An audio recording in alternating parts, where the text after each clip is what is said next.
यह घटना मेरे साथ 1 साल पहले हुई थी। हमारी फाइनल परीक्षाएं नज़दीक थीं और मुझे अभी भी काफ़ी तैयारी करनी बाकी थी। आमतौर पर हमारे स्कूल की लाइब्रेरी 5-6 बजे बंद हो जाती थी, लेकिन परीक्षाओं के कारण स्कूल ने फैसला किया कि लाइब्रेरी आधी रात तक खुली रखी जाएगी, ताकि अगर बच्चे चाहें तो वे रुक कर पढ़ाई कर सकें और परीक्षाओं की तैयारी कर सकें।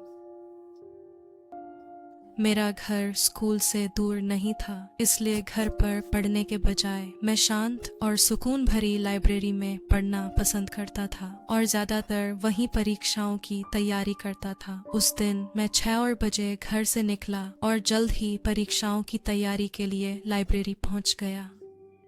मैं पढ़ाई में इतना मग्न था कि मुझे पता ही नहीं चला कि कब 10 बज गए।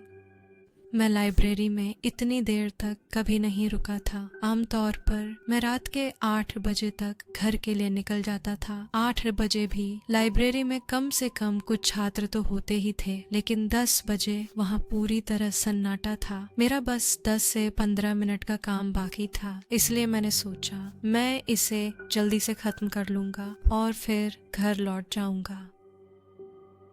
मैं अपने काम में पूरी तरह खोया हुआ था। तभी मुझे किसी के लंगड़ाकर चलने की आवाज़ सुनाई दी।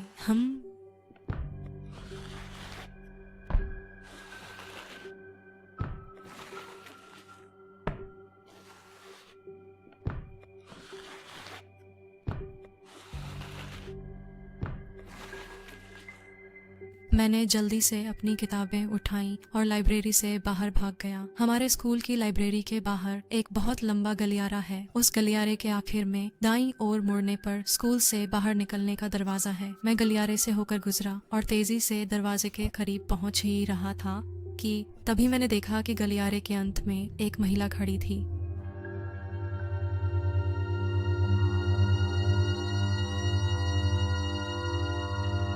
मुझे नहीं पता था कि वह कौन थी, लेकिन जैसे जैसे मैं करीब पहुंचा मुझे और भी असहज महसूस होने लगा। मैं इतना असहज हो गया कि मैंने आवाज दी, वहाँ कौन है?